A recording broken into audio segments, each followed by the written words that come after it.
नमस्कार दोस्तों। पिछले महीने लद्दाख के हजारों लोगों ने सड़कों पर उतरकर भारी विरोध प्रदर्शन किया। ये विरोध प्रदर्शन कोई सामान्य विरोध प्रदर्शन नहीं था दोस्तों। इसमें लद्दाख के 30,000 लोगों ने भाग लिया। ये लद्दाख की कुल आबादी का लगभग 10% से भी अधिक है। आप इस वीडियो में इस प्रदर्शन को देख सकते हैं।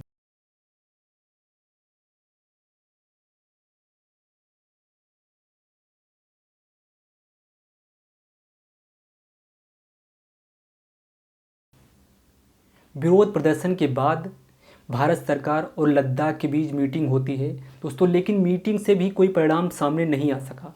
उसके बाद सोनम वांगचुक जी ने 21 दिनों का आमरण अनशन शुरू कर दिया। Today, on the 6th of March, I will be sitting on fast unto death, which will happen in stages of 21 days each, extended as necessary. 21 days because this happens to be the longest fast that Mahatma Gandhi kept.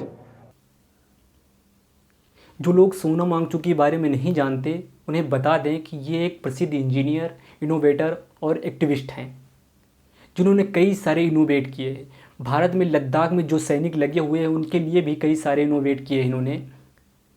ये राष्ट्रीय और अंतर्राष्ट्रीय पुरस्कार के विजेता भी रह चुके हैं। 2018 में इन्हें रेमन मैग्सेसे अवार्ड से सम्मानित किया गया है दोस्तों। आगे बढ़ें दोस्तों, उससे पहले थोड़ा लद्दाख के बारे में जान लेते हैं। लद्दाख 370 हटने से पहले जम्मू कश्मीर के अंतर्गत एक ज़िला हुआ करता था, लेकिन जब आर्टिकल 370 को हटा दिया गया तो उसके बाद जम्मू कश्मीर और लद्दाख 2 यूनियन टेरिटरी बना दिए गए। दोस्तों, जम्मू कश्मीर को तो विधानसभा के साथ यूनियन टेरिटरी का दर्जा दिया गया, लेकिन लद्दाख को केवल यूटी का दर्जा दिया गया। इसी के बाद लद्दाख के लोगों में डर है कि हमारे रहन सहन, जो रीति रिवाज हैं, वहाँ के जो कल्चर है, उसको नुकसान हो सकता है। कश्मीर विश्वविद्यालय की एक स्टडी सामने आई थी, उसमें ये कहा गया है पेंगोंग क्षेत्र जो है उसके जो ग्लेशियर हैं 6.7% पीछे हट गए। दोस्तों, ये मांग और ये प्रदर्शन कोई पहली बार नहीं है। ये 2024 में भी इनकी 4 मांगें फिर से मुखर हो उठी हैं। इनकी पहली मांग है लद्दाख को पूर्ण राज्य का दर्जा दिया जाए।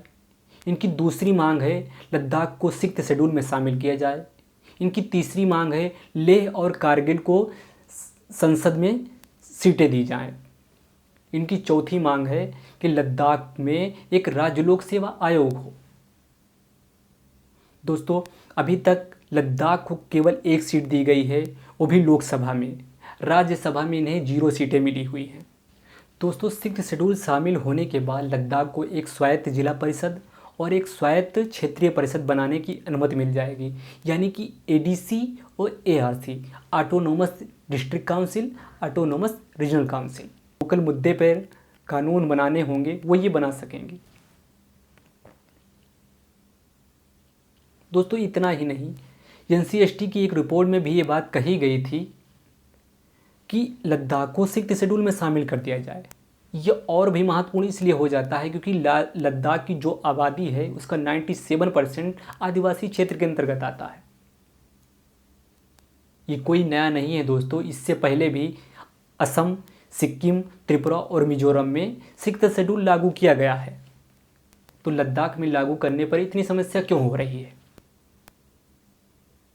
दोस्तों, इनकी मांग जायज़ हो सकती है क्योंकि 2019 के मैनिफेस्टो में बीजेपी के ये कहा गया था कि हम लद्दाख को 6th शेड्यूल में शामिल करेंगे, जो कि अभी तक नहीं शामिल किया गया। ये तो अपने ही वादे से मुकर गए। आपकी सरकार ने, आपके पार्टी ने एक बार नहीं 2 बार हमें ये आश्वासन इलेक्शंस में, चुनाव में इस तरह के मैनिफेस्टो, घोषणा पत्र के जरिए भी दिया। ये मैं आपको फिर याद दिलाना चाहूंगा और धन्यवाद करना चाहूंगा लद्दाख के इन तमाम लोगों की तरफ से।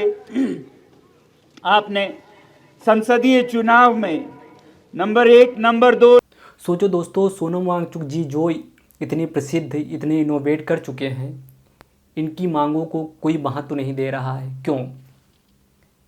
यदि अपने भारत के लोकतंत्र के साथ हैं, तो आप बताएं कि सोनम सर की जो मांगे हैं, जो लद्दाख की मांगे हैं, कहाँ तक सही है?